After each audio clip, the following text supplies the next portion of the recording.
All right. 5 minutes down, we're going to listen to this game for about 5 minutes. I'll wait for my guest to get here. Here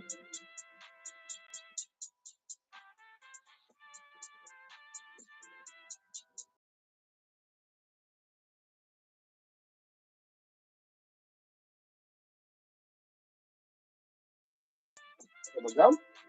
So, there we go.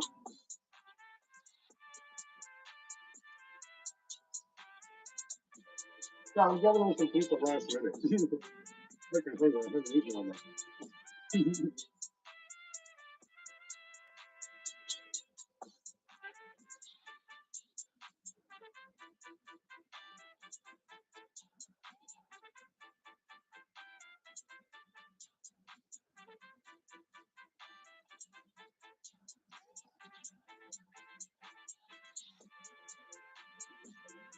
Mm.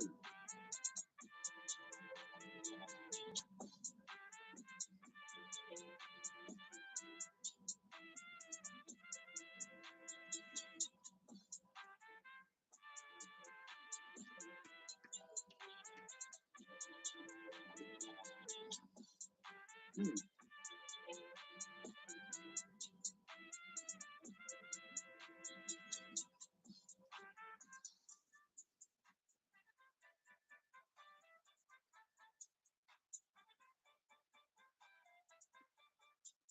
Your cup's on the way, love. Same goes for Lance. You should get it within about 3 or 4 business days. I'm already live. Go. No, YouTube. Yours and Lance's are on their way. Never you worry.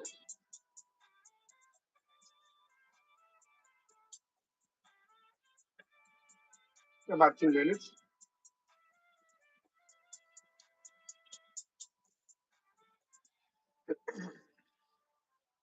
Got some open use tracks here I'm using for pre-show music. Oh, nice. Nice. Very, very nice.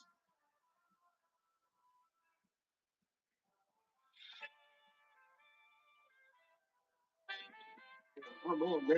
So, you know,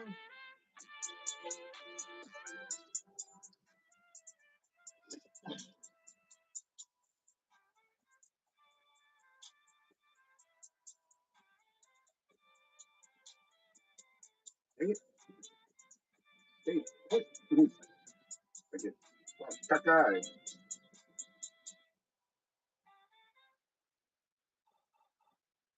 So, all right. With that being said,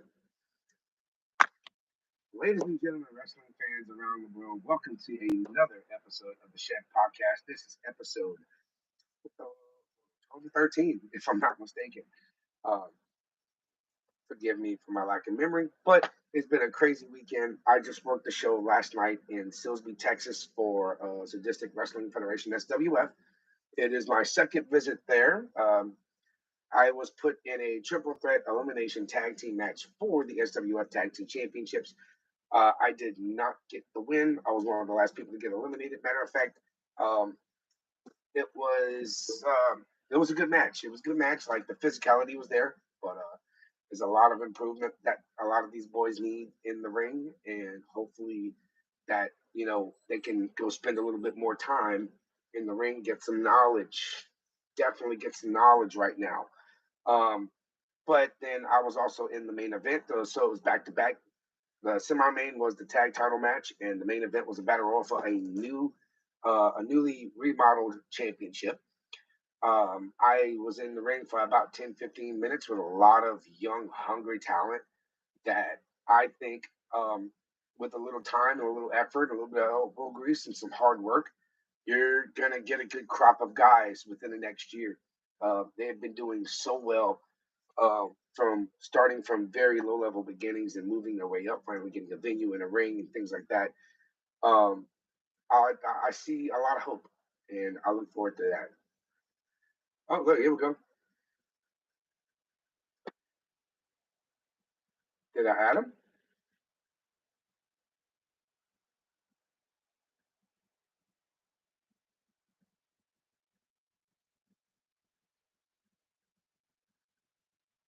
Jimmy, where you at, Bubba?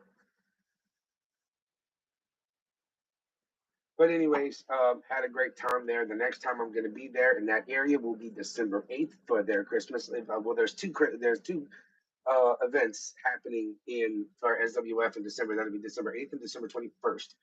Um, Looking forward to that show. I hate you, dude. Why do you? Okay, there we go. We got it. What's up? Jimmy in the building. Ladies and gentlemen, Cajun Daddy Trucker Jamie Fu Show with me. Just built different Cody Hawkinz for this next installment of the Shed Podcast Week in Wrestling Review. Like I was saying, guys, I had a great time in Silsbee, Texas last night. Got my ass whipped, but I did whip some ass in the process. I'm starting to love dishing out headbutts. Headbutts, fuck that shit. I'm sorry. I deal with headbutts with my kids all the Definitely time. into dishing out headbutts. Wait, hold on.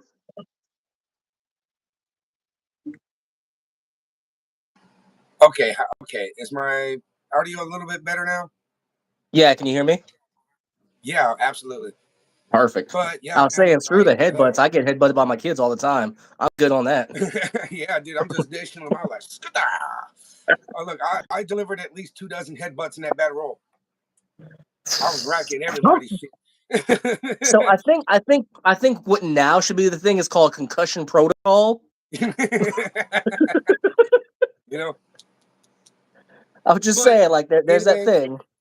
We're gonna go ahead and get started. Well, once again, welcome to the Shed Podcast, our latest episode here, Week in Wrestling, brought to you by Lil East Creations. We want to thank Lil East Creations for being the primary sponsor of the Shed Podcast and creating such good products. Check them out on Facebook. You can we'll have the QR code pulled up somewhere along the way, or maybe even put into the comment section to where people can click on that link and check out Lil East for themselves. They do a lot. Christmas time is coming. The best gift for anybody is a personalized gift.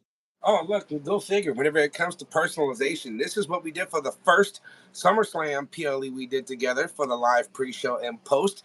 We got that one there, and then we did a little Money in the Bank action. Put our favorite talents from the roster onto that one. What's up, Trevin? Hey, Heather. Heather, like I said, your cup is on its way. Lance, your cup is on its way. Enjoy those. Y'all will have fun with those. They are great because they last. They really do. Like, perfect example, last PLE's Crown Jewel Cup we did, that was Lance was the one who won that one. And Liv or Bliss or Heather, same person, different names. She different got alias. that blood cup heading her way. So, question for you. You said Heather, you said Liv, you said Bliss, right? Yeah, that's all of her nicknames on Discord because that's where I know her. So, question, which one does she go by whenever the cops pull her over? That's a good question. But anyway, guys, let's get into the week in wrestling. Jimmy, did you catch any news throughout the week? What's that? Did you catch any news throughout the week? We had JBL yet again doing what JBL does, saying he is the protector of professional wrestling and showing up at GCW again. Back at Game Changer Wrestling, showing up, clotheslining people to hell and leaving. Ricky Starks also appeared as well. Let's see. Ricky Starks, man, he's a product of Wildcat School with Luke Hawks and them. Outstanding talent, amazing athletic ability. I've been watching him since he was out there. I've met Ricky Starks a couple times. Whenever I first broke into the business, like for companies like Full Throttle Wrestling out of Elton, Louisiana. Him and Bull. He has a very kind of like Ric Flairish kind of like feel to himself. Yeah. He's got that swag on him, dude. That's just something you can't duplicate, man. He's I mean, there's a reason why he's absolute Ricky Starks, man. You know, stroke daddy. You know that. I didn't really catch much throughout the week. I mean, I've been watching Raw, SmackDown.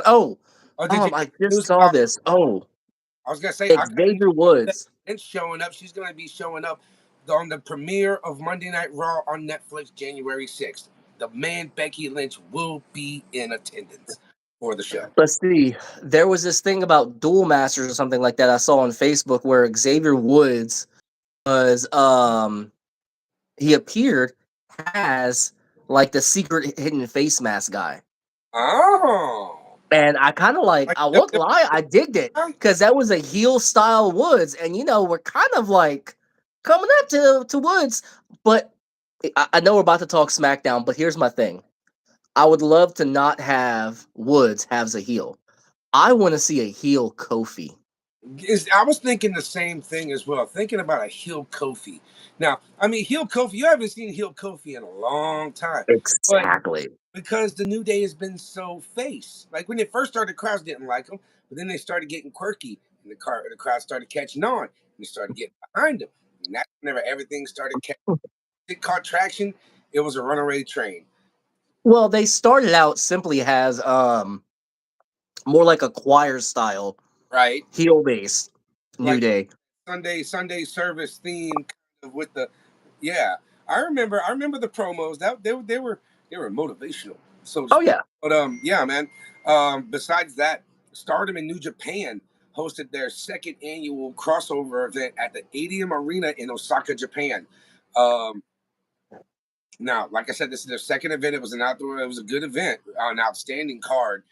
Um, and I know my buddy Billy would have been proud of me to bring this one up because it was a loaded card for here. Maya Iwatani defended and May he retained the rest in peace. NJPW or the IWGP World Women's Championship against Moa Watanabe. An outstanding performance between both women. If you get to see the match, check out the match. Please do, especially if you're a subscriber to NJPW World. Uh, that you'll be able to get Stardom matches there as well. Now, Two Stardom things. their own subscription service to where you can watch their matches live whenever they go live, and do like live streams or even pre-records, like, and they just posted a couple of hours after the show. Let's see, they had other matches. There was like 2 or 3 title defenses here, but the main two was Mayu Iwatani retaining the IWGP World Women's Championship against Moa Watanabe. Those two have been going at each other's throats for a hot minute, especially in Stardom. This was a great match between Great Khan defeated Suzu Suzuki to retain the IWGP King of Pro Wrestling Championship. Uh, Um, there Natsu. was two other things I just remembered about also. Uh-huh. Um, Now again, guys, we are not sponsored by this app. Even though Peacock does stream WWE, Peacock will be having a TV show coming out. I'm not sure if he just makes a cameo in it. Look up the trailer. It's called Laid. You will see Big E is inside of that show. Big E's in that show for sure.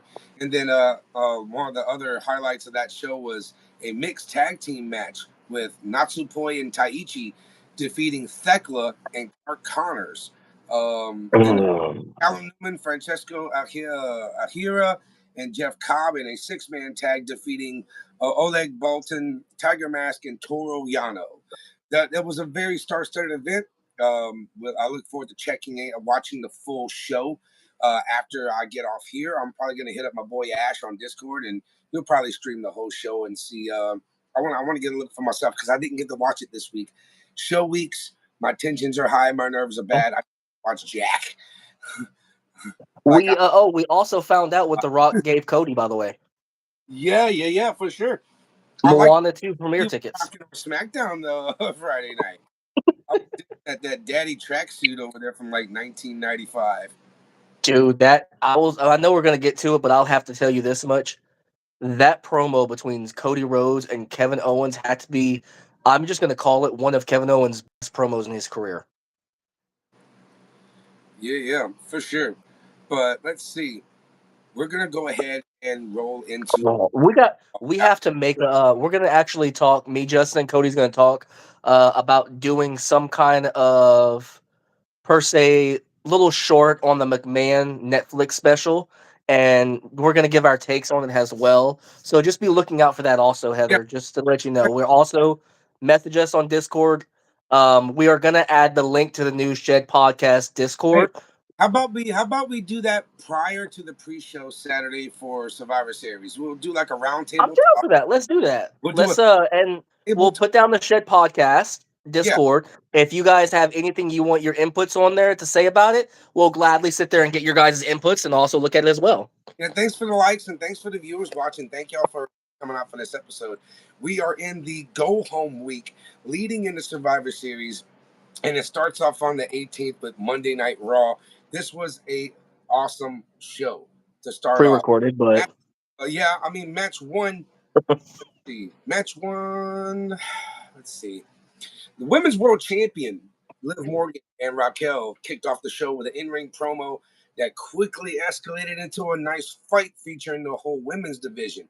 After Nia Jax, Stratton, and Candice LeRae were in the heels in the third circle, Bianca Belair, Jade Cargill, Io Sky, and Naomi came to interrupt. Led to a whole fiasco, and then the return of Rhea Ripley, being the first mommy, member coming in, mic in hand, getting in Liv's face and saying the two words that everybody's been waiting to hear: War Game. And then headbutts her clean in the skull and starts the brawl again. This right here was a way to get the faces to stand tall in this segment. Because the bad thing about that segment, in all honesty, it was pretty was that brief. This was besides it being brief, was Rhea Ripley unfortunately did something that I did not want her to do. She what's put that? herself in that lineup where now you have Adam Pearce, William Regal, Triple H, and now Rhea Ripley of who says War Game's the best. Sir William Regal will always have the best one. I'm sorry. Yeah, he'll always be I top, but just William Regal mark to the max. I love me some Sir William because he was great on the microphone. He was very eloquent with his words. He still is, and has never changed. And just the way he delivers, his he delivery took everything every that time. was given to him. Not to mention one of the best pound for pound, old for wrestlers of his generation. Okay, Anything that they was gave to him, he made work and made gold. oh, exactement. But see, now going back to this segment here to start off the Monday Night Raw, it was a short segment, but it did accomplish a couple of things that could be announced on social media, but at least featured the unexpected return of the Eradicator Rhea Ripley. Now, I mean myself preferably, if I had to rate this, I think I'm gonna start doing that now. Out of five, I'm gonna give this segment to start off Monday Night Raw a 4 out of 5. There's a couple of takeaways and a couple of top moments that people want to try to remember on here. Now, there may be the whole Ripley Liv Morgan, shit, because they've been at each other's throats for months now, over a month. Yes. Change. Like ever since her return from SummerSlam, like the match in SummerSlam, it's been, whew, and that's been quite a few months, and they've been building this for a good while. Now, being that this is a War Games match, you never know who's gonna get who, and everybody. It's gonna be an all-out brawl with these ladies. These women do not disappoint whenever it comes to getting into these kind of matches. The intensity of this storyline and of this match has good. That's just me. Now, it's great to see Naomi still involved in this situation, despite losing the title against Jax on Friday Night SmackDown. Losing the championship match. So here's my situation I'm having right now that it's really hard for me is the Rhea Ripley Liv Morgan situation is that I do apologize to Liv Morgan. Liv Morgan is great in what she does. She is phenomenal. I'm not going to take away her snaps where her snaps are due. However, her recent feud with Rhea Ripley, So, I will say, made her what she is. oh Has man, turned has taken that freaking piece of gold and turned it into diamond. So my concern for Liv is once that feud's over with, what's going to happen to Liv? Is she going to fold back under the pressure? Is she going to go back to that cold, or is she going to maintain that diamond I status? mean, honestly, I think she might screw over Raquel and turn Raquel face, and that there's another that goes back another storyline because Raquel's gonna want to. If Rhea doesn't get the women's championship, the world's women's championship from Liv anytime soon, Raquel, I feel, is the next one in line.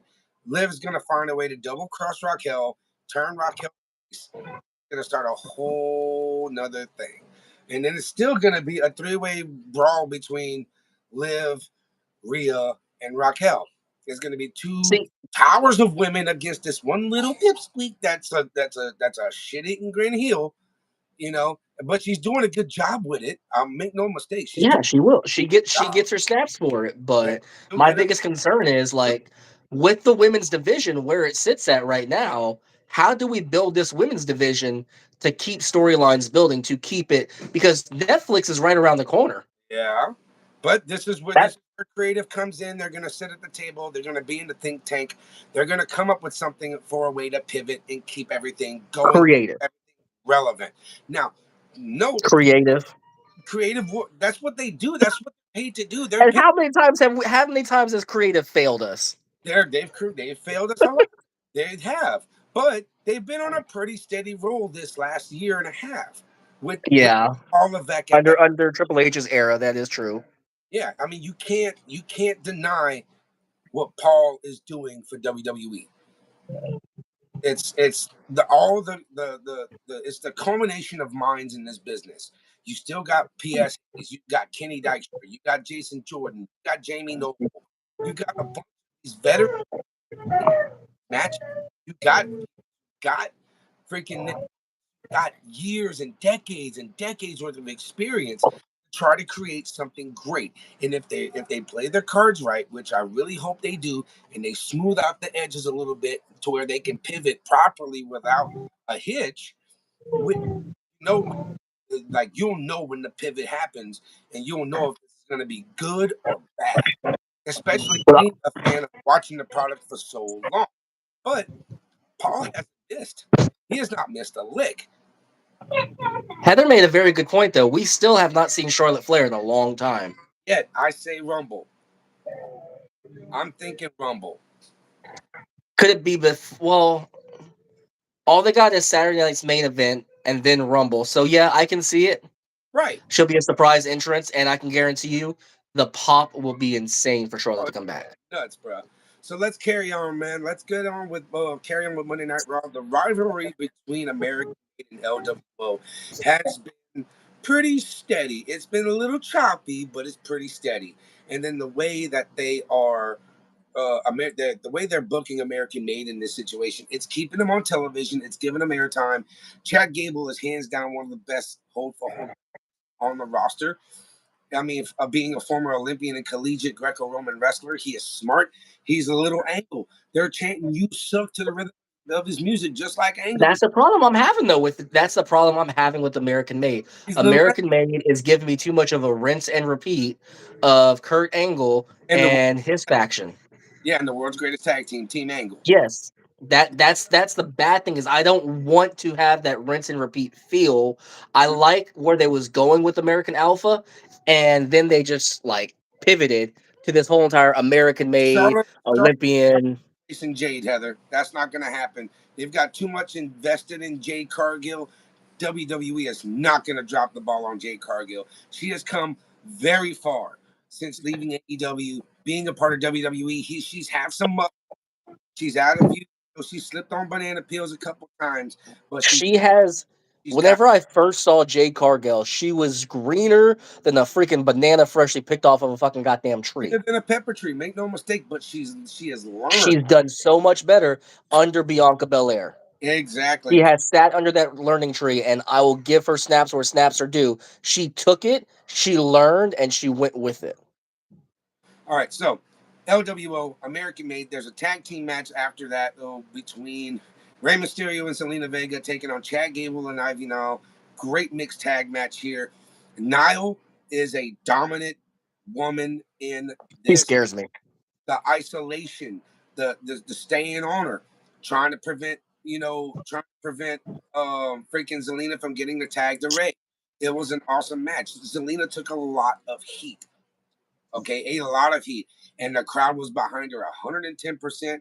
Niall was doing her job. Chad was doing his job as a heel.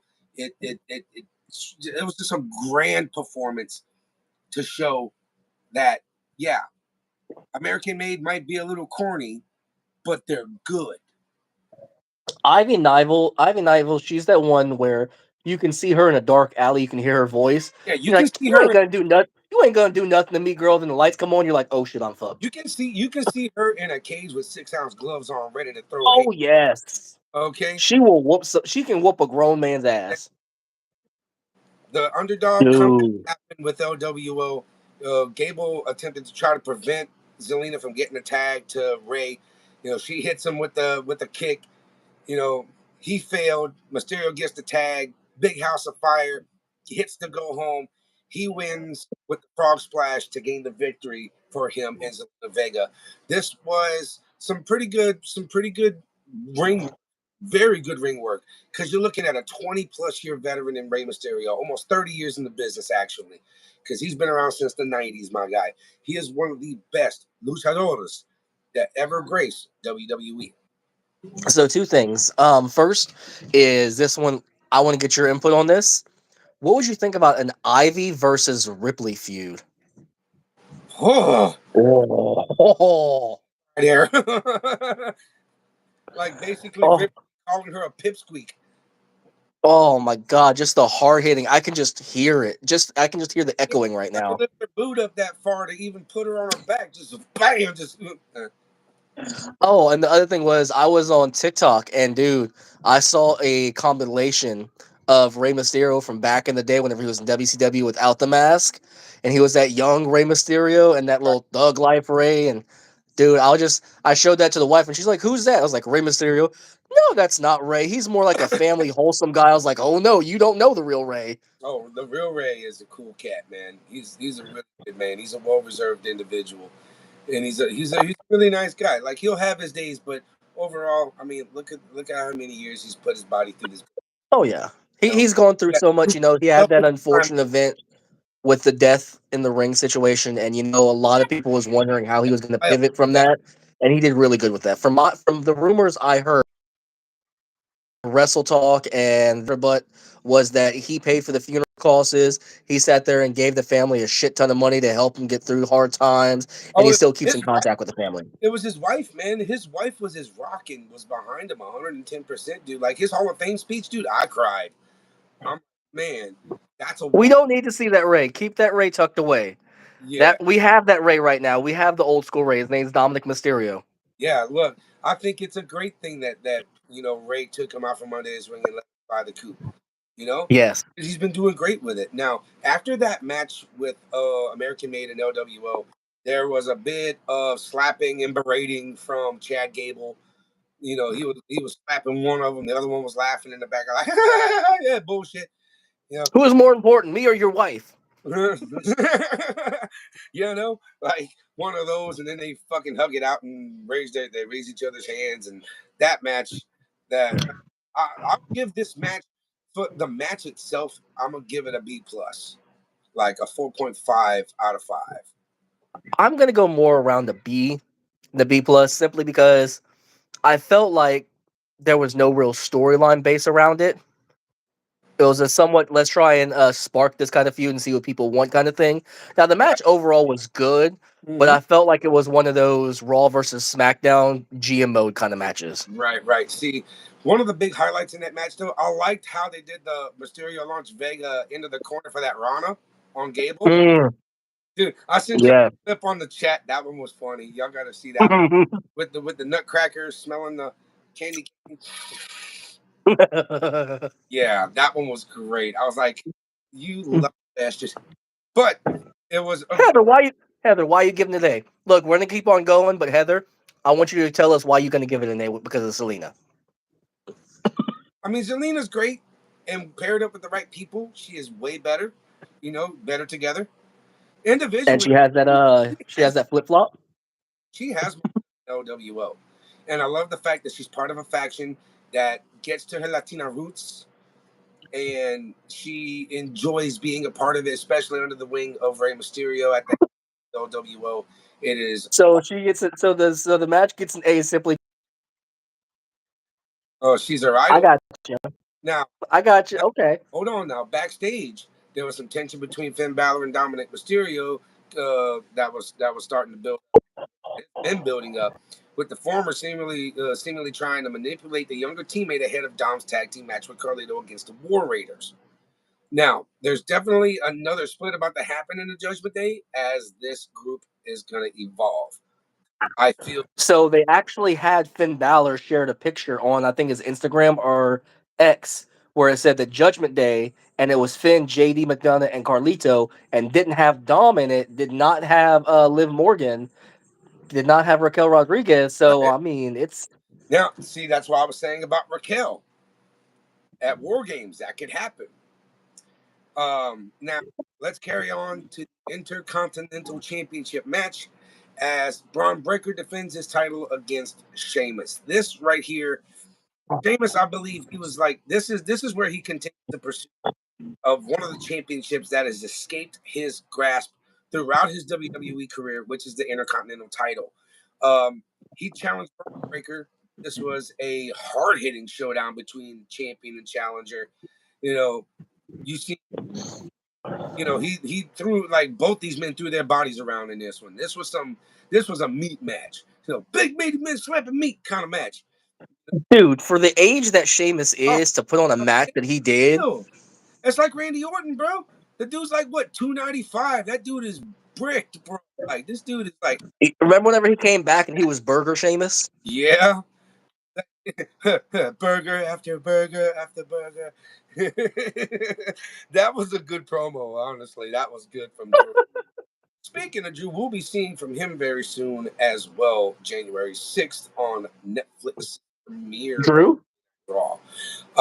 Now a knee strike to the face from Sheamus to Breaker. It resulted in a close 2 count. He almost had the match there, but Breaker answered back with that spear, was unable to take advantage. Ludwig Kaiser would interrupt this match and draw the disqualification by taking out both Breaker and Sheamus. Of course, this is not satisfactory. There was no winner because of interference from the outside. Still champion Braun Breaker. Tough break for Sheamus here. These guys brought the damn wood. And I'm gonna give this one an A for impact, a 5 out of 5 for the amount of brutality and the heat in this match is radiating, white hot. You cannot deny Sheamus here. No pun intended, white hot. But This was more like a plus plus plus for me yeah, because it hit all the points into a good match, into the headbanging, into the storyline building, into every single thing, into the long term story booking from Sheamus always chasing the title, from right, Sheamus and Ludwig, from right. Braun and Ludwig. It hits so many Uh, key points for me. That's what I love the most in the something, something, in Daddy H tells me, era is that he likes to hit the points. something tells me triple threat for the IC title soon. I would be That's down for that. I would want Sheamus to win because all simply because it hasn't had the title yet. yeah, all three of these men are absolute freaking beasts at what they do. Like We I might not be seeing AJ for a while, Heather. I like mean, the I man. hit hard, but I couldn't hold a candle to any of these men. I can take a whooping, but damn it though, those guys know how to dish out a fucking class A whooping. Oh, I can hold a candle or two to all three of them. The ass whoopings I get from my kids, I'm pretty is nothing compared to them. But look, man, this was an excellent match that deserved a better finish, if you want my opinion. Um, with I that, don't think I, so. I would I put think it finished right. the goal is to introduce him into the IC title picture, then let this man work consistently between Sheamus and Breaker. Nothing about that sounds like a bad idea at all. At all. I think they ended it right simply because you don't want to have a definite answer to the match because you want Sheamus to have that continuous fury and anger to have that title match. You want to insert Ludwig into the title picture as well. So therefore, Braun Breaker cannot sit there and say, "Oh, well, I hold a win over Sheamus. I shouldn't face him, and I should have Ludwig." And Ludwig shouldn't be like, "Oh, well, Sheamus lost to Braun." Yeah, I'm gonna bring that up in just a second. But before that, after that match was ruled out of DQ, they moved on to an ominous video, a really strange video crossing the Final Testament situation, recap recent issues over the last few weeks with the Wyatt Six. Big talk all about it. Oh, this was my shot to get back in the movies, and the Marine Seven is in motion, yada yada. You know, he's taking the greed part of the gimmick of the Miz, bringing back that heel Miz. You know, I love Heel Miz. Heel Miz is the best oh man, Miz. Miz is great, man. He puts over some of the greatest mid card wrestlers in Oh, the business, and not to mention main card too. I mean, he was a former 2-time WWE champion. I mean, come on, the dude's got credit, and he's one dude. of the first. He's one of the first Grand Slam champions of his era too. Double Grand Slam. Dual Grand Slam, yeah. I mean, this And the dude promos that he cut though has a heel though, dude. It has wasn't just like promos. It was Hmm. also stuff that we as wrestling fans thought and felt, and he said out loud for us. Yep. So now going on after that promo with the Miz and Final Testament, Kaiser and Gunther were backstage having a little bit of chin wagging here. Kaiser questioned Gunther for abandoning him last week. World Champ basically told him, hey, to be his own man. You know, Gunther told him, hey, be your own man. You want to handle up? Go handle up. You want to I think show your dominance as a professional wrestler and a formidable athlete in this company? Go get that. Go get it. Go get it. Take it. I Opportunity is think if there. we have that triple threat Grab match it. between Braun and Sheamus and Luvic, I want to see Gunther come in and cost Luvic the title. Honestly, I kind of feel like Kaiser's going to stand up and fight Gunther. I want to see that. This would be like Gunther's going to make a star out of Ludwig Kaiser. I think this would be like a grounds match more or less to show where Kaiser stands with Gunther and where Gunther understands where he stands with Kaiser. And if you haven't noticed, whenever it comes down to Triple H, if you haven't picked on it lately, I've kind of picked up on this. Triple H is getting rid of factions. He's building small factions, but Right. getting rid of factions and slowly breaking them up to have more independent teams, more tag teams. I've noticed that whenever it comes to you have the New Day, you have the Bloodline Timu, you have Jade Cargill, Bianca Belair. I like that one. I like that one. I mean, there's so much that you can see happening right now with what Triple H is doing, where he's building some factions, but he's taken factions that have been around for a while that have so-called kind of like died down, and he's building them back up. Sheamus should win and call out Cena. Do, do, do, do. Do, do, do, do. Yeah, I can agree with that, Heather. Yeah, that would definitely be something there. But now, after that chat with Kaiser and Gunther, Damian Priest was backstage as well. I think was it Gunther that went after Priest, right? Like Yeah, he was Priest round and Priest Gunther. yeah, and they had the fight, and he got Gunther down, and he said, "quote You might be a king, a general in the ring, but on these streets, I'm a king." This was basically delivering a statement to Gunther, letting him know that their World Heavyweight Championship match happening at Survivor Series, that is going to be one for the books. So I was very disappointed per se with that promo. There was so much that I was expecting to come from Gunther, but it was a pretty much one-sided promo. Right. It was, and I was like, why is Gunther not saying nothing? Why is Gunther just having his tail between his legs? This isn't the Gunther that we know. It's a good question because like even Damien told him last week, dude, you're falling off. Like ever since he lost the match with Cody Rhodes for the Crown Jewel title, he's falling off his game. And yeah, As good as I thought I was. I built he's basically clenching his butthole, wondering what if. But And we've seen that in wrestling where you've had such a big time match where the person lost and you've seen the questioning on their faces. Well, I've built myself up to this level, but I didn't defeat who I wanted to defeat. So am I really as good as I thought I was going to be? right, see, that was an awesome match between those two at Crown Jewel. That Oh, was, so good. but look, backstage after that, more stuff backstage. The Usos and Sami Zayn trying to talk Seth Rollins into joining the OG Bloodline for Survivor Series. Seth got the no. Next thing you know, Seth is walking a little further, catches Solo and Jacob Fatu, trying to offer him a spot. Once again, Seth denies. Of course, no, I mean, he's got his stuff going on with Bronson Reed.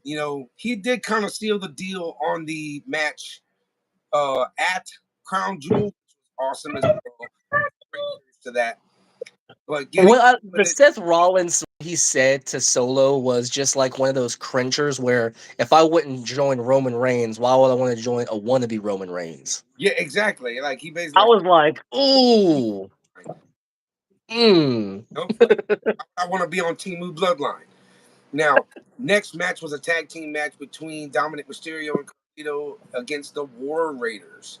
The Raiders are continuing that run, that streak from last Monday night. A come from behind victory over the Judgment Day's Dominic Mysterio and Carlito. This was a good match. Finding themselves defensive a lot in this match. The War Raiders fought from underneath on this one. Crowd was behind them. They got the work from underneath, leading to that hot tag, getting former tag team champions the fire that they needed from the fans, sparked that turnaround. War Raiders basically both Rio and Carlito, leading to a victory by way of the War Machine finisher, which I love that finish. I freaking love that finish. Now, after the match, Balor and JD attacked the victors, leaving them out, leaving them in a heap, trying to build heat for that title match coming up for the World Tag Team Championships. The number one contenders left laying in the middle of the ring. This is going to be a great matchup between both teams. I'm pulling War Raiders, but something tells me that Judgment Day will retain at Survivor Series. But we can all have hope. So here's my thing about. I'm not sure if you noticed this, but I kind of like noticed it, and it kind of confused me a little bit on Raw. Yeah. I'm not sure if this was an inputted sound because they do that sometimes. I heard more of a pop for Finn Balor and JD McDonough getting Yeah. them beating down War Raiders You than know, actually War Raiders. you noticed that too then. Okay. Yeah, I'm like, oh, is this a failed experiment here, or like we have the fans that are going for the heels and not the baby faces? Like, oh no. So we're gonna go ahead. I'm gonna rate this match. I don't know. That's tough, man. I would say like a good C plus to a low grade B minus on this one. I'm A gonna lot of have to go with a C to a B plus, also simply because it did the storyline building in more points than just the tag team versus the tag team titles. It also built into the Dominic Mysterio and the Judgment Day kind of feud they have going on for the Inter side as well.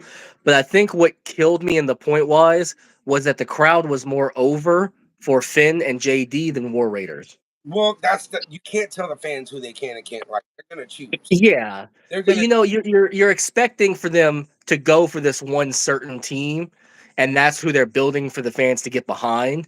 But you can because tell they that like Dominic. They like Dominic. The fans like Dominic. That's what it all boils down to. They wanted Dominic to win. They weren't worried You about can Kurt. tell that they're. I think the fans are starting to feel the same way that we felt whenever we sat there and saw how Motor City Machine Guns. Now, much respect and love to them, snaps to them, and how much they've done in the industry. But for them to come directly from the Indies to WWE and in 3 matches Hey, win the tag team titles, and then you have War Machine that comes back next, they're winning the number one contenders, and they're also going to win the title. A lot of people don't like that. like I would like to see those two just do a showcase match. No time. War Machine and Champion, Machines. champion versus champions. Yeah, like put them in Night of Champions. Let them have I miss Night of Champions. that would be let them have a Night of Champions PLE again. But after that match went down, there was a video package highlighting Dakota Kai. She is going for the women's championship. I mean, a mystery Nothing's gonna happen out of that. because she's been getting injured a good bit, elbow, knees issues. Which really sucks because Dakota Kai is an outstanding talent. She is wonderful in the ring. Her psychology is great. Her time in NXT with her, we're having Raquel at her side in NXT while being NXT Women's Champion. That was the best Dakota I have seen.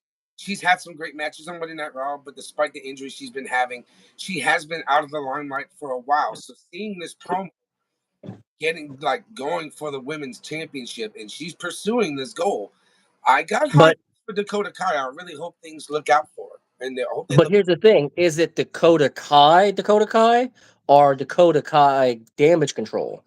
It's probably Dakota Kai can't damage control, but because I mean she's still tied. She still has her ties with Io and Kyrie.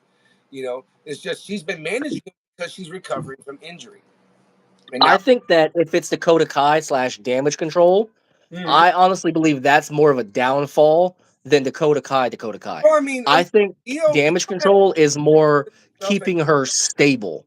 like whenever EO was women's champion, it really didn't. It did separate her from Damage Control, but they were still a whole, and they worked together.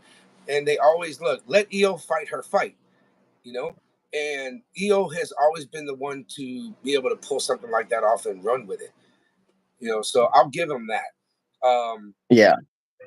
There was another Cryptic Wyatt 6 video after this. Bo Dallas Oh God. will be stained blood red thanks to his actions. And he also ended saying, I never wanted this. He looks so much like his brother in that promo. Oh, man, dude. My throat got heavy. Like, I felt a frog in my throat when I seen that, just that angle, dude. Because it was such a Bray moment. Like, oh, man. Dude, he looks so much like his brother. I went on Google just to verify if Bray Wyatt really did pass away. Now, right.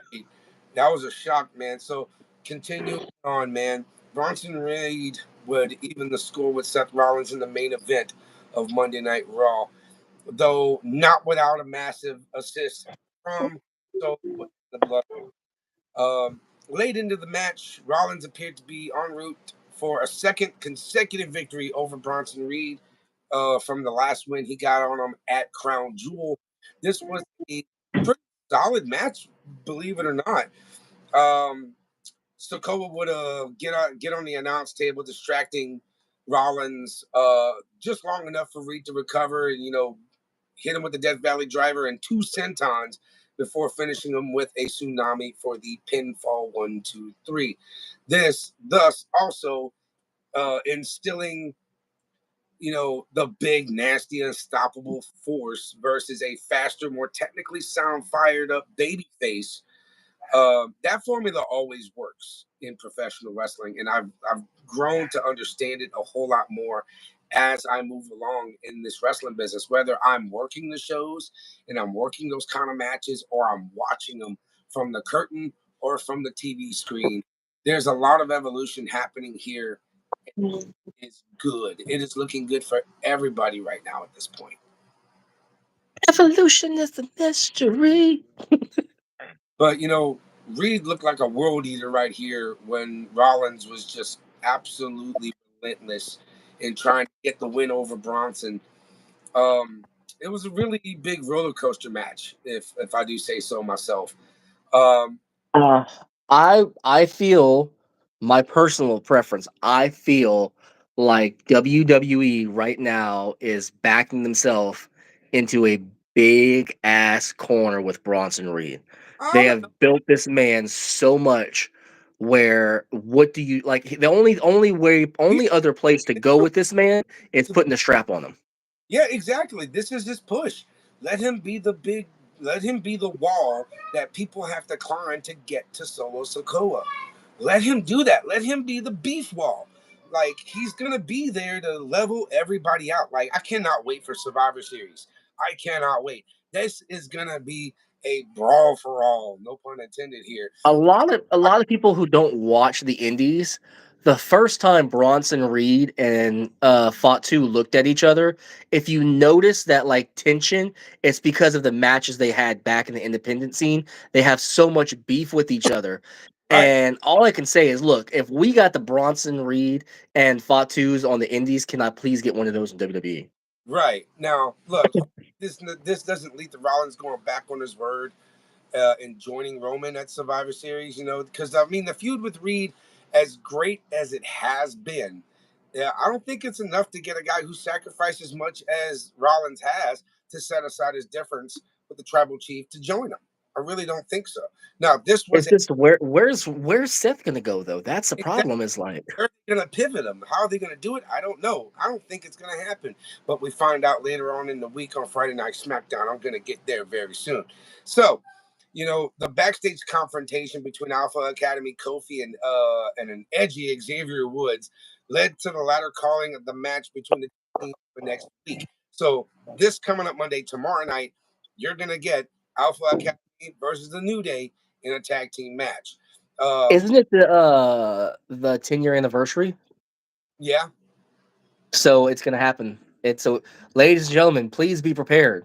Monday Night Raw, you will officially see either the turn of Kofi, the turn of Xavier Woods, or the turn heel of the New Day, because it's gonna happen. Now I'm just giving it like I'm gonna rate this one like an A minus. This was a great match, of 4 out of 5. They have really great chemistry together, those two. I don't know what it is about their dynamic, but it is David and Goliath. It is power versus tenacity. It is brute strength versus popularity. It is a great story, and the formula is working. I cannot wait to see what happens next between these two. I mean, now this is going to be post Survivor Series, or Rollins may have something to do with the Survivor Series match. You never know. He might climb in there and start wrecking shop, you know, and just screwing Look, everybody. we will get to that Seth Rollins situation whenever we get to the SmackDown review, because I have some key points I think I need to put on that one. Now, I for got some butter to put on that bread. a taped episode of Raw, this was really a good way to show a heavy focus on the Survivor Series for the go home event coming up Saturday, November 30th, which we will be me, Jimmy, and Justin live in the shed with a few renovations. Got some got some Yeah. got some new mic booms, got some new floors, got a new TV stand, we got a new webcam, so it's gonna look a lot clearer for y'all. I cannot wait. I'm excited. Oh, speaking of which, were y'all able to get it done this weekend? Did No, we you were not, but I think we're probably gonna find some time this week, or Justin might just go ahead and run with it and might have Ashley do it. So we'll figure out what's gonna happen. or we can make it a day out of it. I'll get there for like noon, bro, to where we can get on that shit together. And, hey, let's Yeah, because look, that's like, look, if we can get there early on Saturday, we could knock it out, have us some food, and then freaking go live at like two, right, 3 o'clock. right. So going back to my opinion on Monday Night Raw here, Sheamus is one of the most underrated workers in WWE history, bar none. That's a hot take for me. That's my hot take. And he delivered once again against Breaker, while Rollins and Reed provided fans with another strong match for the main. This was a solid from beginning to end show. I'm gonna rate the entire show an A minus because we've had better Monday Night Raws, but this one was really damn good. Really damn good. And we know we're approaching 2025. We've got to start off with a bang. So looking forward to Netflix's premiere January to 3 hours for it. Now, going into NXT.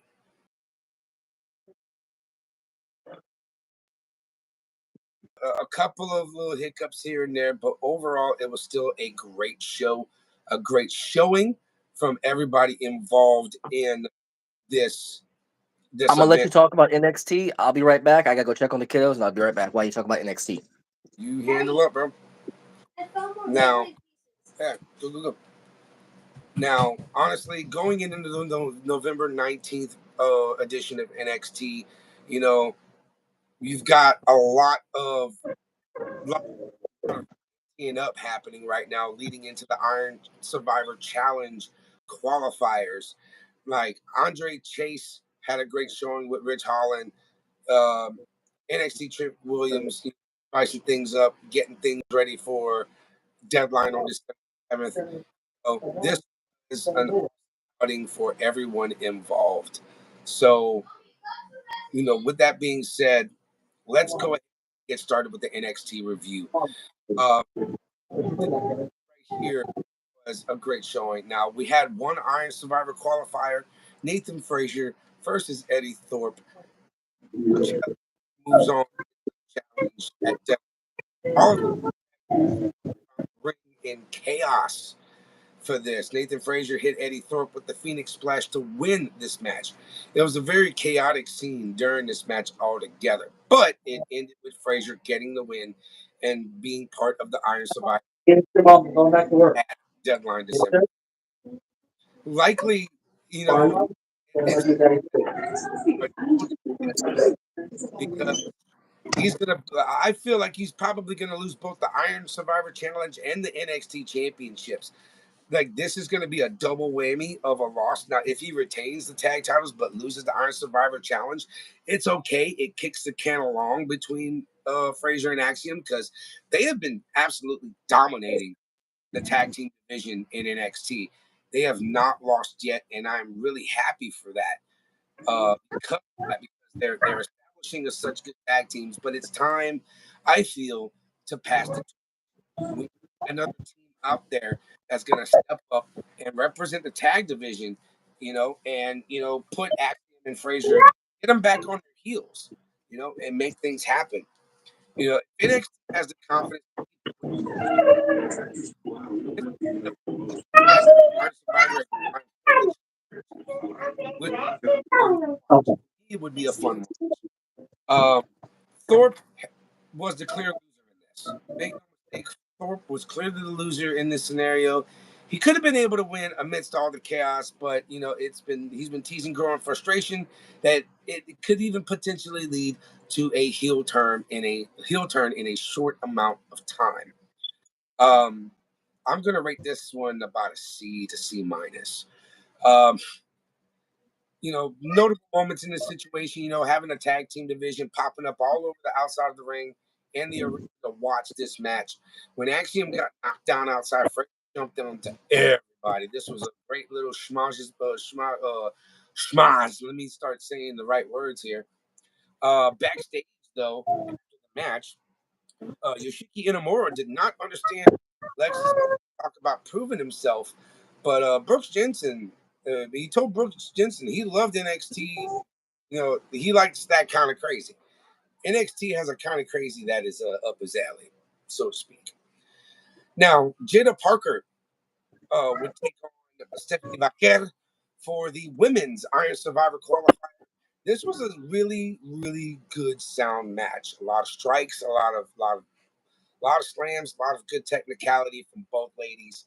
The power and dominance of Jada Parker, the technical prowess of Julia. She is absolutely lethal. I loved this match. It's gonna get a B+ from me. But it ended with Parker pushing Stephanie Vaquer to her limit, with Lola Vice coming out to distract her. This allowed La Primera to hit the package neckbreaker for the win. Uh, Winner Stephanie Vaquer, love her to death, outstanding talent, gorgeous lady. Okay, and she is dangerous as she is beautiful.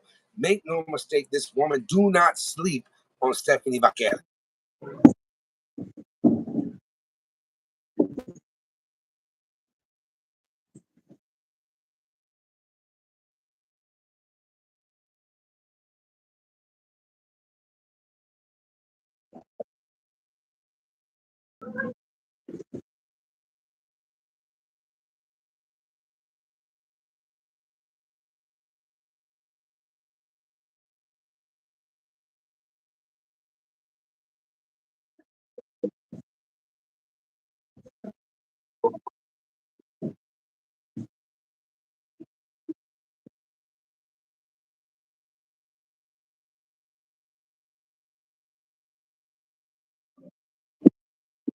That Julia talked about what the beautiful meant in Japan and why it could translate to her success in WWE. This was lethal, and an outstanding talent to say the least.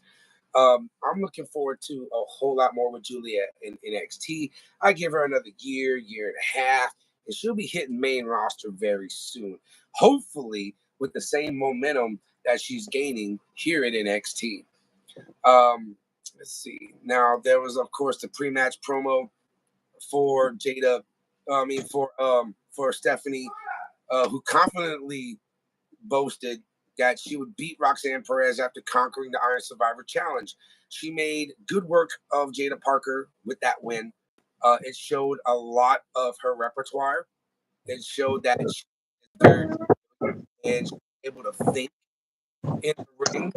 Damn, great. Then the women's Okay, division I'll be there in a second, okay? interrupt her beach vacation. That was pretty funny. Um, let's see. Now there was a singles match. Tony D'Angelo with Adriana Rizzo versus Brooke Jensen with Sean Spears managing. Uh, I mean, Sean Spears has been coaching up Brooks for a hot minute throughout the fight, but also even like in the last couple of months with the evolution of Brooks Jensen in NXT. You know, he's kind of like feeling like the oddball out. He's kind of like the weirdo, but he's also a very impactful talent, very impactful wrestler. I mean, if anything, he looks like Post Malone, but that's minus the tattoos. But that's beside the point. He's a great in-ring worker. I really do like him. I do. I want to like him. But, you know, maybe like this thing with Sean Spears is pushing him. It's doing well for him, and I can't complain. Um, Jensen first spine buster in this match against Tony D'Angelo. He failed the second attempt. He ate that second spine buster. Tony D'Angelo would get the win by pinfall. I don't know, man. It just kind of it felt lackluster to me. It really did. So I'm sorry to give this. This is my lowest grade I've given yet. I'm giving this match a D flat. D flat. Like Jesus. yeah, I'm getting brutal today. It's a Tony D'Angelo match, so that's the thing is you can always expect them to be good matches, but this one, Yeah. Popcorn fart. yeah. After this match, Sean Spears did shake hands with Tony D'Angelo as a distraction, and Jensen hit D'Angelo with the chop block in the back of the leg. Don had to be helped to the back by officials and got looked at by the docs. Let's see. Ashante the Adonis and Carmen Petrovic in a mixed tag team match against Dion Lennox and Brinley Reese. This was something I was looking forward to this one, honestly. You know, I mean, it was a great little mixed tag match. The end of it was pretty eventful. Like Ashante got distracted by Brinley Reese, got a slap in the face for his troubles, of course. You know, the distraction allowed Carmen Petrovic to knock out Reese with a roundhouse kick for the win. So and um, Petrovic and Dion Lennox would get the win here. Um, this match was it was done before the bell even rang to start the match. I feel that was another freaking popcorn fight. I hate to say this, but man, some of these stories are kind of lacking. Like the match quality is lacking, the psychology is lacking in some of them. I'm like, I get where they're going with it, but I'm also like, like So I kind of feel like them coming to the CW, and I kind of feel right now they're like you like to use kicking the can till the new year. right. Now, even though the Adonis Petrovic combination is kind of interesting, you know, it felt like a waste of time. It really did. It felt like a waste of time watching that match. It was a look. I'm sorry, F In a plus bad. rating, a 4 out of 5. Look, they tried to hype each other up in the locker room before this match started. You know, teams But they were couldn't hype us up. here supporting Washington State Cougars and the Oregon State Beavers, and ahead of the college football matchup coming up. That was this past weekend. You know, Adonis and Petrovic couldn't figure out who was starting this match. There was a lot of mixed psychology, and it didn't meld well to me. And I'll be honest with you, in my opinion, for NXT this week, I know you haven't got to it yet, but my favorite thing, the only thing that made NXT watchable was the main event for me. Now, the referee did interrupt a bit of a steamy moment between Petrovic and Adonis after the win. But, we got to keep it PG. Steamy moment. But Ren Sinclair would take on Zarya in another Iron Survivor Challenge qualifier for the women's side of this year. But a spear into an F5 was Sinclair's demise. Zarya win in short time and made quick work of Ren Sinclair. This is a way to steamroll somebody into a title match. If there is any way, that's the way to do it. Zarya is a dominant Aussie. I love her style. I love her ability. I love her intensity that she brings when she comes to the ring. The entrance, But the look. just the overall mystique of this character is wonderful. But What do you mean, but? there usually there's a butt coming with how you're sitting there hyping her up. There's usually a butt right after that. I mean, look, I will say this: short matches can be frustrating, okay, but Zarya makes every second count. I'm still high praising right here for a second. I'm still about Zarya because the way they're building this momentum for her, and she is taking every second of this TV time and making it happen. Since the powerhouse, she's one of those powerhouses in the brand. And she's a powerhouse that the brand has needed since the likes of Rhea Ripley and Raquel Rodriguez back in whenever they were in NXT. Ever since they moved to the main roster, it's been kind of lackluster in the powerhouse category. But having in this, and not to mention the week before having Jordan Grace alongside Zarya, I'd like to see those two square off and touch one. Oh yeah, that would be a just knockdown, drag out, a women's meat match. Okay. how do you call that? Like, don't do meat on meat on me. I think there's a certain phrase you can use, but I think I might get it censored and kicked out of YouTube. Yeah, let's not do.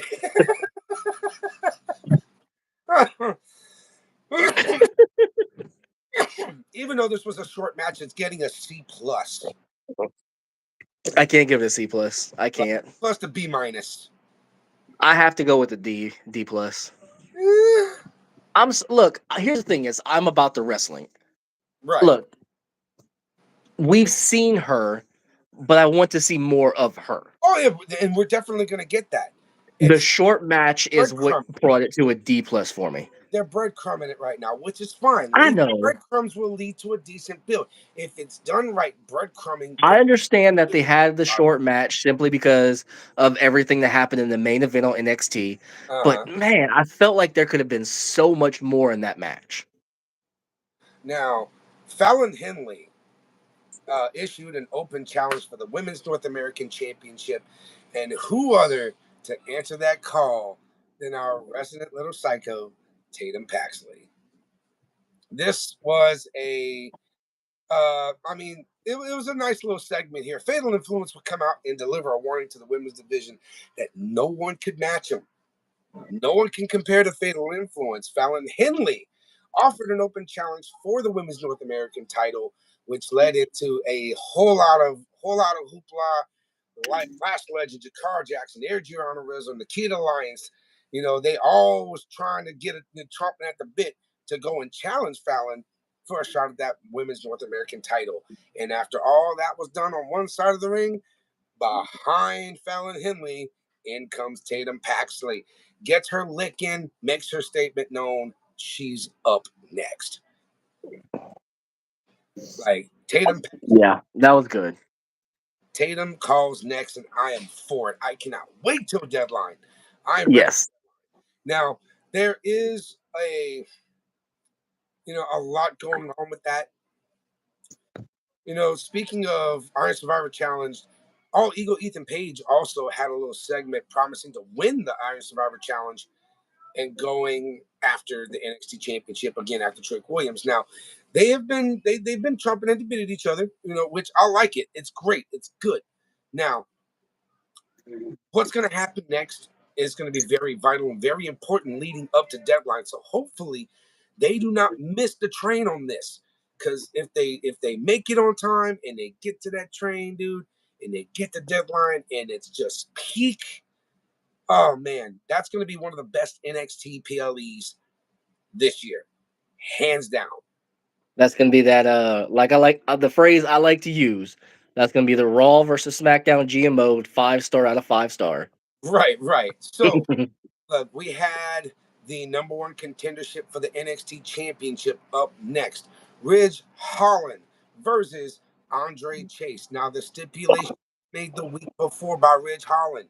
If Ridge Holland beats Andre Chase, he is to disband Chase U. Everything that Andre Chase has worked for, trying to build up this university on the show, and it was kind of emotional at the end, but A moment of silence for Chase U. but here's where I'm getting to on the negative side of it. Chase and Holland do not have a lot of chemistry in the ring together, but the emotion from the fans put pretty much turned this very basic matchup into and they brought it up to necessary heights for this main event style moment. The result was tough to stomach, though.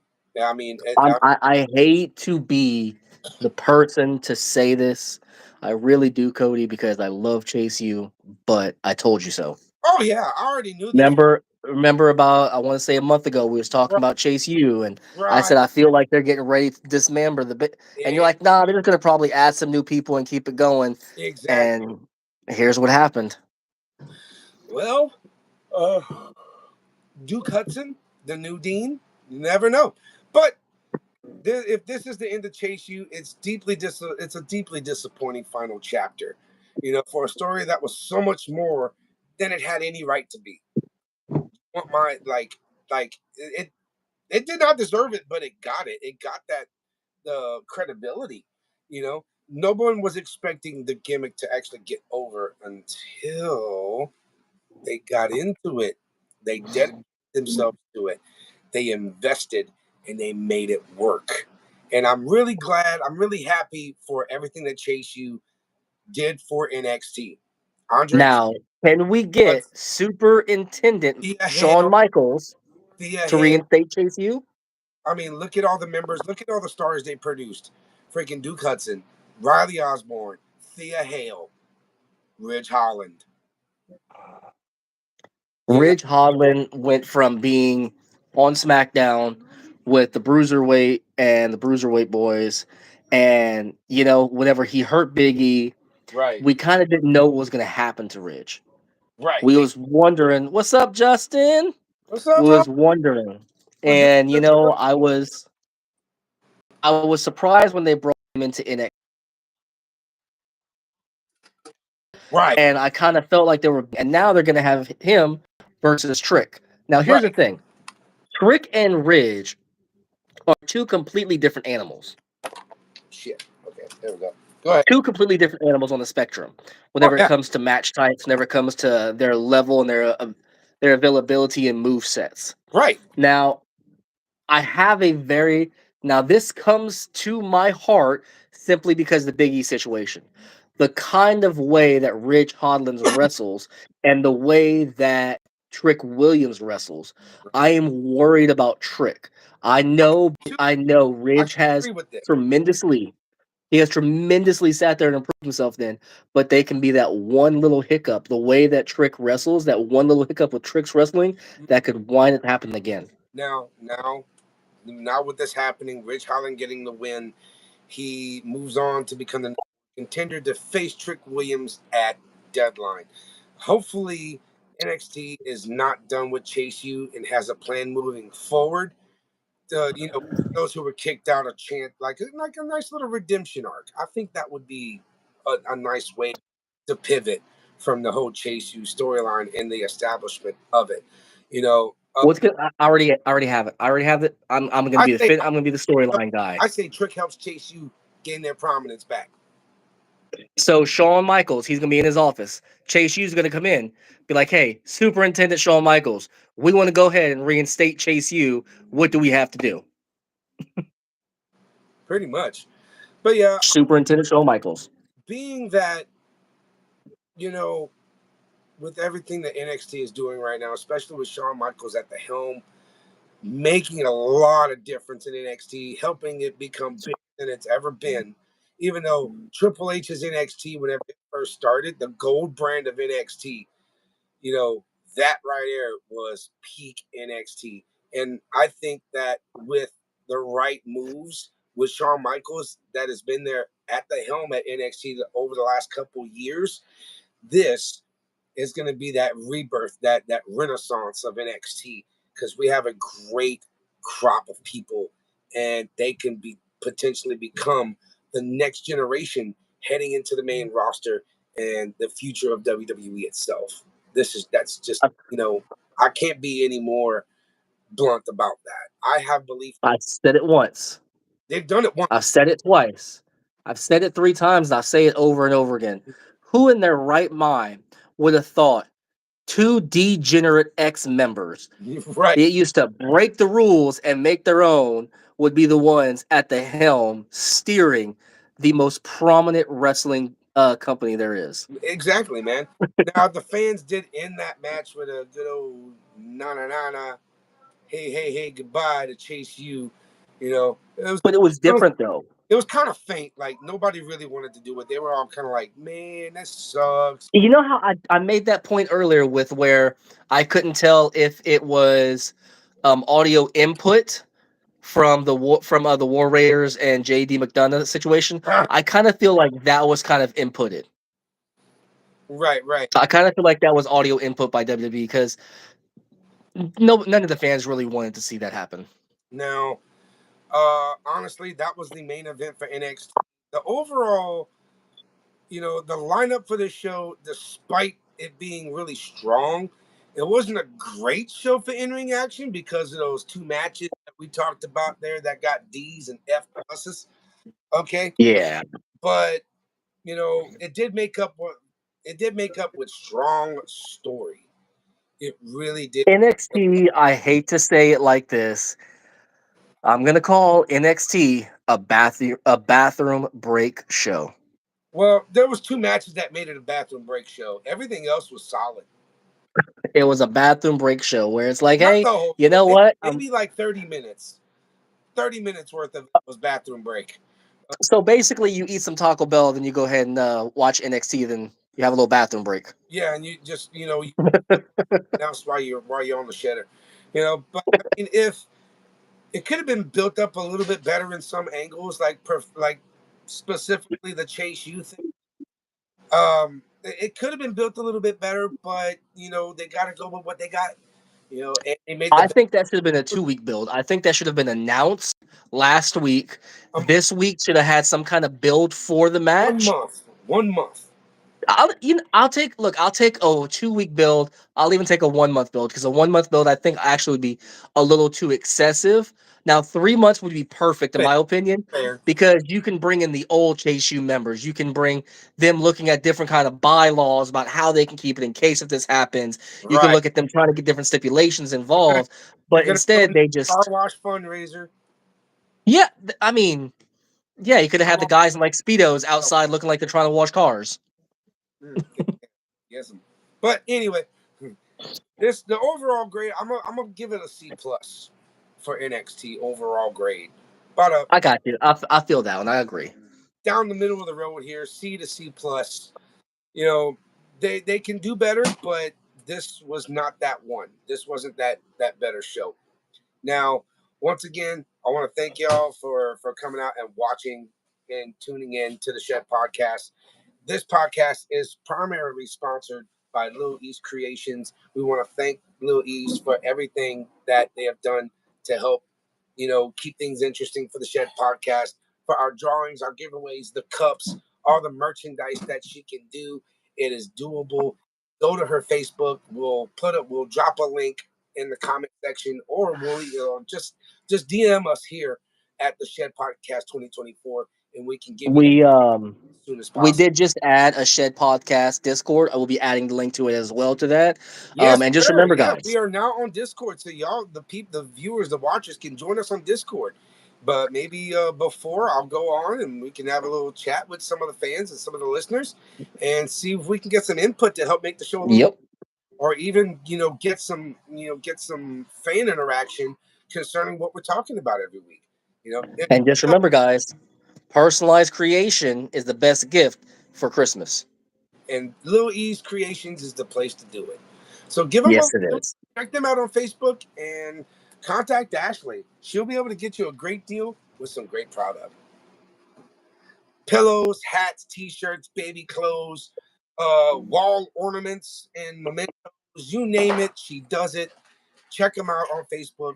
And now we are getting to the final segment of this, and we're going to be reviewing Friday Night Smackdown. from November 22nd. This was a great Friday Night SmackDown, even though they only got a 1.92 million on the viewership on this episode of SmackDown, which is one of their lower rating numbers of the year. I mean, of course, you're not going to be able to top the build leading up to Rumble and Mania, and then you got the little peaks and valleys. You got Rumble, Mania, SummerSlam, Survivor Series. It's the peaks and valleys. Well, I think it's been peaking right now because of the Bloodline storyline and who's going to be the fifth member. Like basically, SummerSlam was like in, and it's like kind of like that. They're kind of plateauing, and they're trying to ride that plateau before they go back up into Rumble and Mania for 2025. This was Yep. a solid show, up and down. There was a little bit of confusion in certain areas that me as a wrestler I can see from a mile away. But at the end of the day, a lot of these people knew how to recover. They pivoted and they worked with what they had and created a awesome Friday Night SmackDown, especially at the end. So let's get started, man. The first we start off with Bianca Belair, Blair Davenport, and Chelsea Green, a triple threat women's match. They opened up with a recap of the previous week's show before they went live into the arena for Solo Sikoa and the New Bloodlines entrance. He only spoke for a few minutes, and he said he wanted Reigns to surrender that night when he got out to the arena. The first match of the night, like I said, was the triple threat. It was, this is basically the U.S. title journey of Belair, Green, and Davenport. The women's U.S. championship build-up is looking pretty solid here. All three women scored a near fall during the opening sequences. All three of these women had obvious roles to play, and they fell into them naturally. Beautifully done. Belair was the heroic powerhouse. Davenport, the vicious heel. Green, the sneaky heel, looking to win by any means necessary. This was a good, solid, well-rounded triple threat women's match. Belair found herself working against both Green and Davenport, but they weren't working together that well. Green and Davenport. It's like they were trying to work like a well-oiled machine, but there was a wrench in the gear somewhere. So it wasn't exactly a handicap situation for Bianca Belair. It did not I stop. love the Rough Rider that Chelsea Green did. Now, Jay Cargill would get attacked backstage, and Belair would see it on the Tron, trying to give Davenport and Green a some ring time by themselves. So Belair would go out. Green would use the Unprettier to score the pin and the win. The crowd erupted on this, which was amazingly great because, I mean, it's surprising but deserved, honestly. No. It's not surprising to me. Look, Chelsea two Green things is that but this is one thing I forgot to mention at the beginning of the show, and I do apologize. Bianca Belair has been removed from the U.S. tournament, as well as War Games, due to an undisclosed injury, is what they said.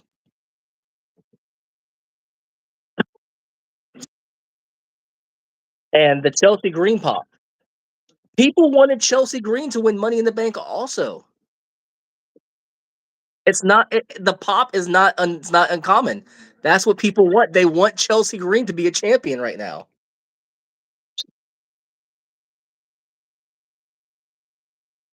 singles championship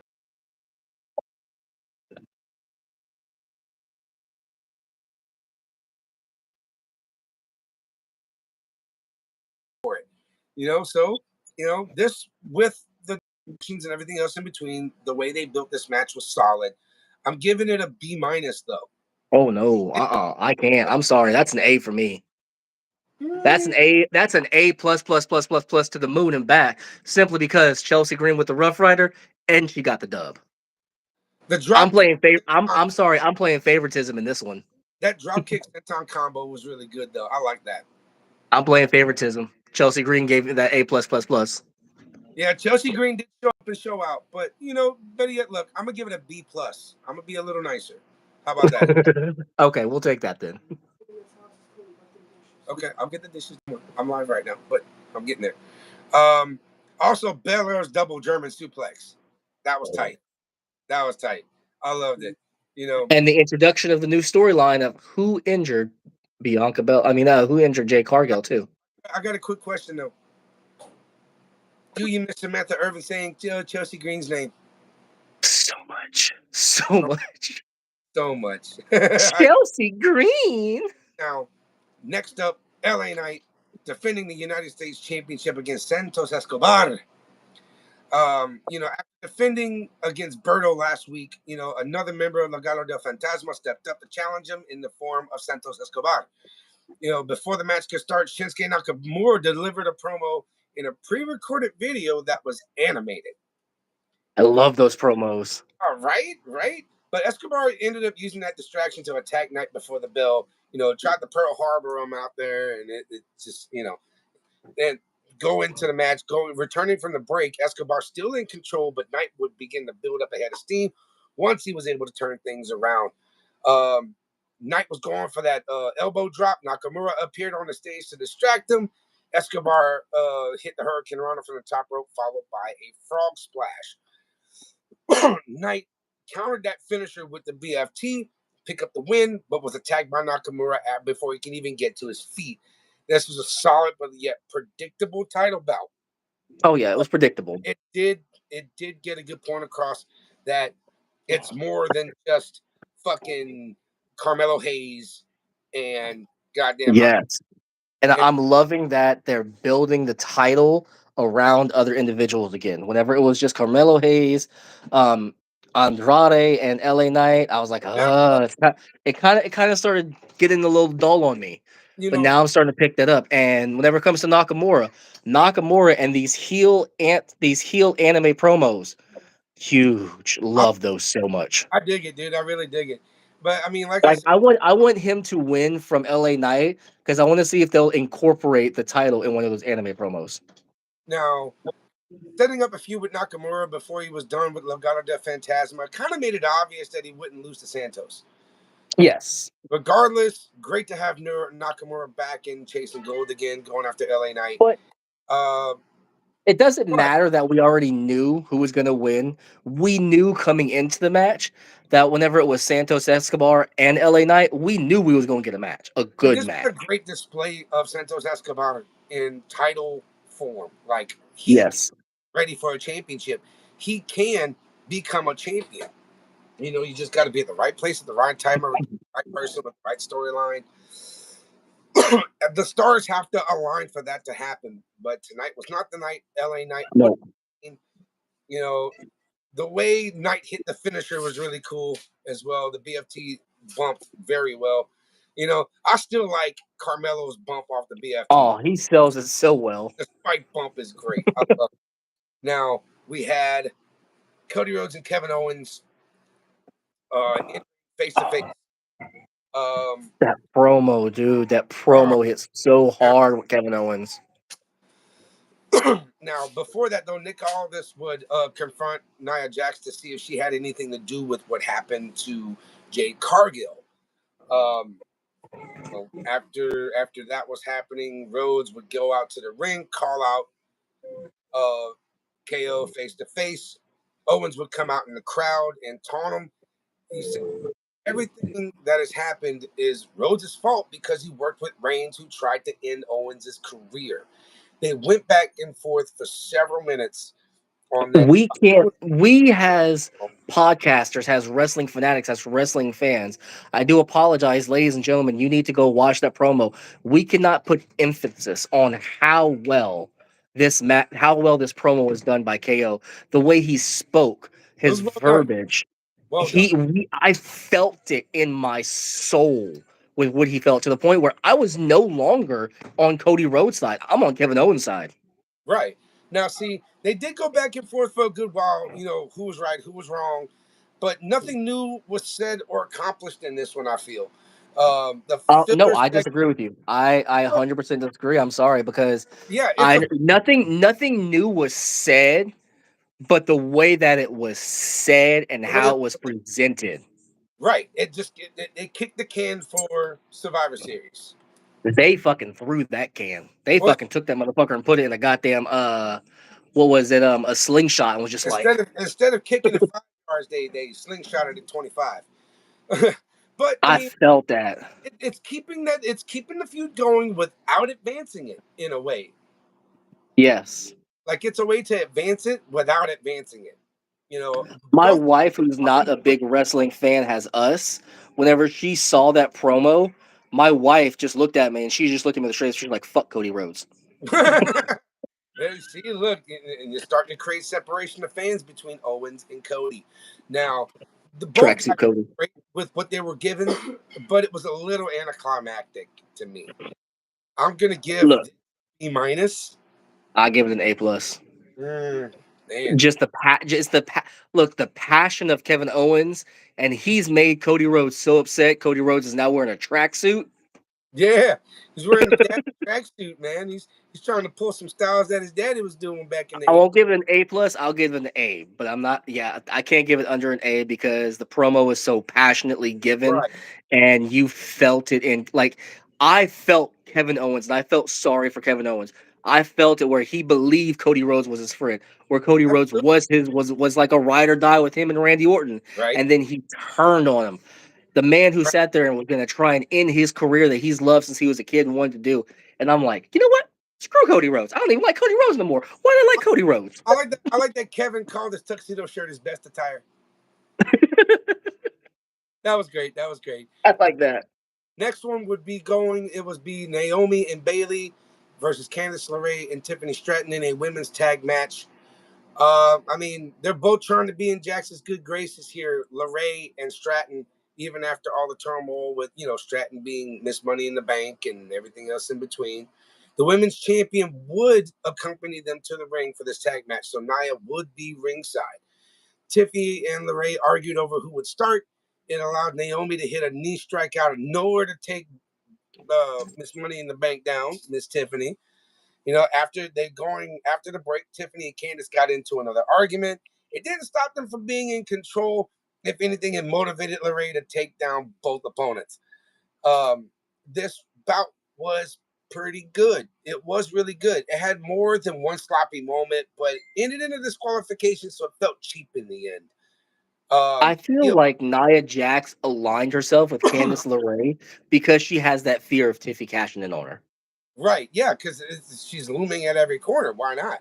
Now, Io Sky would run down to make the save, but Raquel Rodriguez and Liv would show up to attack her too. This led to Rhea Ripley showing up with a kendo stick and a protective mask on her face from that attack uh, earlier in the what was it, last week. She helped clear the ring to end the segment and continue the build for the women's War Games match. This was a nice way to increase that heat, get that hype up, especially with Rhea Ripley at the helm. I think, if anything, this automatically puts Rhea Ripley as the captain for the. Yeah. I mean, from Raw with her coming up smack dab in the middle saying War Games with a headbutt, then to SmackDown where she led the charge. I 100% agree she's led as the captain. Yeah, I mean, this is the Go Home podcast, man. We're ready for this now. This Bailey and Naomi would win by disqualification, of course. I would give this one I say a C plus. I can agree with that. I'd give it a good C plus. Naomi always has the coolest in ring jackets. I love her gear. Love her. Um, I don't like what they've done with Naomi, where she in TNA, but I understand TNA is a smaller kind of scene than WWE. But I miss the Naomi that they had in TNA, where she was actually the women's champion. mhm. I miss that aspect of her. Right. Now, the move that Naomi used to take down LeRae and Tiffy before she tagged Bailey did not quite go as planned, though. That's one thing I did pick out of that match. Yes, I kind of noticed that. The camera angle did help hide it a bit. Yes, You know, they there was like nope, nope, fix her. like not long, not and within all that, also Rhodes and Carmelo Hayes got some wagon backstage, which is likely to set up a match in the future. That's going to be interesting to see again. Now, next match, Montez Ford from the Street Profits versus Tommaso Ciampa of DIY. Um, After Ciampa cost the Street Profits a match last week, Montez Ford was looking to get a little revenge in a singles match with Tommaso Ciampa. Dawkins and Johnny Gargano were not with them on their entrances on this. So they were flying solo heading into the ring. Now, Ciampa would clearly take control with a super aggressive style, but Ford's physicality and his abilities allowed him to get the upper hand pretty quick. This was a solid tag team match. Tag team match. Solid singles match from tag team competitors. Because both of them have the potential to work singles and become singles champions, world champions at that. That's the best thing. That's the thing I like about the main roster with Monday Night Raw and SmackDown. Just about every single person on the rosters for Raw and SmackDown have the potential to carry gold. Yes. It is Now, when and how. I feel the exact same way about DIY that I feel about the New Day. The exact same way. I want a heel DIY like I want a heel New Day. Now, after surviving a pretty nasty knee to the face, Montez Ford was able to pick up a win by countering a move and pinning Ciampa. Ciampa would get super pissed and attack Ford until freaking Hawkinz. I see that. Go. Hawkinz would come in to try to clean house and make the save. Gargano tried to play peacemaker, didn't work out, and then Ciampa went after Hawkinz. It was after shoving Gargano to the mat, Ciampa would leave and run off to avoid the Motor City Machine Guns' save. This match here, man, A-. I'm gonna give it a B+, but a strong A-. I'm gonna go more with the B+. I felt the building for it. I felt where we were going with it. I felt the kick the can in that aspect. Right. But like I said, I feel like they're going the wrong way with only making Tommaso the Black Heart. I can agree with that absolutely. Because Ciampa and Gargano are gonna remind everyone how good they are when they eventually fight. DIY is gonna split, and those two guys are gonna go to war again. But I don't think the time is now, simply because we need heel tag teams. Oh yeah, absolutely. But we also need a consistent set of babyface tag teams. We got that. We got Street Profits. We got Motor City Machine Guns. Now, with that being said, though, big props to Montez Ford. This guy does not fail to disappoint in the ring. This dude got hops, son. He cleared that top. This is why he said they should have made him a singles competitor, and he shows why. Like that boy can eat somebody's lunch and still have room for 3 courses with the amount of ability he's got around his waist in this business. He's so damn good. So damn good. Those frog splashes, dude, the height he gets. Oh man, from the heavens, man. It is beautiful. Like to see. It reminds me so much of Rob Van Dam, because that boy used to get some hang time. Oh yes. And then the bounce off, like so his frog splashes have a Rob Van Dam height level, but an Eddie Guerrero swag to him. Eddie Guerrero swagger, yeah. I was thinking the same exact thing, man. But look, man, let's get into the final segment of Friday Night SmackDown. This was another Bloodline Civil War meeting between, you got the OG Bloodline and Timu Bloodline. I'm taking that one from you, dude. You like that one, huh? They met 5-on-4 in the middle of the ring, of course, but Solo said he wasn't there to fight because he loved all of them. He loves all of them. He offered them a chance to join the Bloodline and be a family again. Now, Roman and the OG Bloodline with Sammy and everybody in that ring, they're adamant. They're going to stand firm because they were the originals. They're going to uphold the original values of the Bloodline. With Roman as the OTC, he cannot be stopped whenever you've got the original Bloodline having his back. Before Reigns could respond, though. Ladies and gentlemen, the crowd lost it. The pop for Paul Heyman. In a loose-fitting suit with a red T-shirt, like the little red undershirt. Wink, wink, nod, nod. Who called Paul Heyman? Here's the thing. No, I got a couple things. Who called Paul Heyman? Also, at the same time, here's another thing. He also winked. I think it was either at Jimmy or Jey Uso. But here is the coup de grace. The money on the mic. Right here is right here's the thing. Whenever Paul Heyman was getting powerbombed through the table, the exact same suit that Solo Sikoa wore was the exact same suit that Paul Heyman wore. Paul Heyman was wearing. It was symbolism, if you notice that. Now, if you guys watch our short, I made a short about that. Paul Heyman would get on the mic and say, "This is not right. This is not going to go down. War Games will not be 5-on-4, but it will be 5-on-5." He points to the stage. Enter CM Punk. is, oh man, let's go. Let's go. This right here was a great way to end SmackDown. Punk's music to continue to play. They were all taking out the new bloodline, once again creating a very strong face, prevailment at the end of this segment and to end the Friday Night SmackDown. Other than the final segment, this week's SmackDown was about as down the middle as it gets, really. Well, here's the thing about the ending was there's so much long-term storytelling with this, where CM Punk sat there at that whenever he was on SmackDown, where he acknowledged Roman Reigns as his tribal chief. Whenever Right, he saw Paul Heyman, asked Paul Heyman to save him. Also, at right. the same time, Take you me have with you, Seth right? Rollins, who's been wanting to face CM Punk. Now, CM Punk can be like, "Look, I'm gonna go ahead and go where you wouldn't go, and I'm Right. gonna help out people you didn't want to help because you're a little bitch."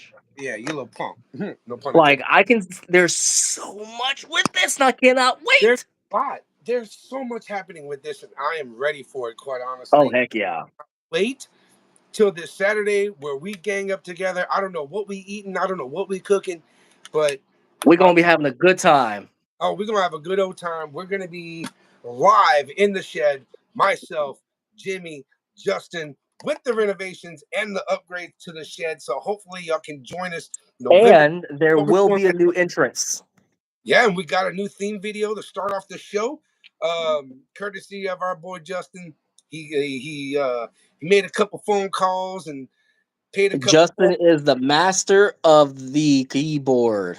Yeah, man. Shout out to Justin Toops, our producer with the Shed Podcast, which he will be with us November 30th. What we're going like, what, 5 p.m. Central Standard Time for the pre? Well, it depends on what time the pay-per-view starts. Time the pay-per-view starts. I believe it's like 6 or 7, somewhere around there. I would go Let me go 5 ahead and take a peek p.m. right quick. honestly, because remember we need to do the roundtable discussion on the Vince documentary. Yeah, let me go ahead and take a peek right quick. Yeah, take a Uh, from it. And time while he does, the guys, I want to let y'all know that we appreciate everybody who comes in and watches this podcast, who follows WWE and the product, who's following us here at the Shed. Be sure to like, share, subscribe, spread the word, increase the family of the Shed, which means we can increase the size of the Shed itself really soon. So November 30th, starts at 6 p.m. Eastern time. 6 p.m. So So that'll five. be 5 p.m. Central. So So let's look about 3 o'clock. Probably go on. Probably go live at about 3. We'll have the week in wrestling, weekly roundup, the McMahon roundtable, and also our prediction. So I think 3 hours would be a good little cut right there for us. yeah, absolutely. We can start at 3. We do like 2 hours worth of material here. Like the Vince documentary, I'm trying to put it nothing past a 30-minute video between us three. Yeah, same. Because very clean cut, we get down to brass tacks with our opinions and thoughts of this whole documentary. I think they did a great job with it, truth be told. It did kind of get into some hot water in certain parts, but at the same time, it was a good watch, and it was to me, it was a good watch.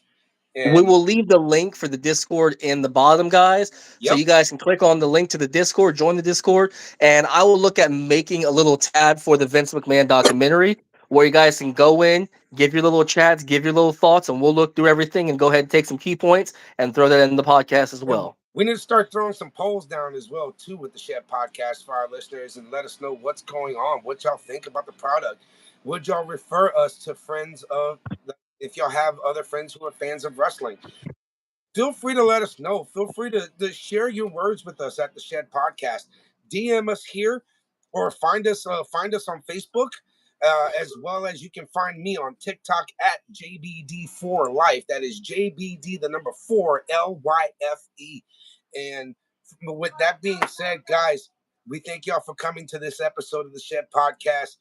For our boy J Toops Gaming, Justin Toops, our producer, Cajun Daddy Trucker, Jimmy Fusho. I am just built different, Cody Hawkinz. And we want to remind y'all, we'll see y'all this Saturday for the PLE pre-show at 3 p.m. Starting at 3.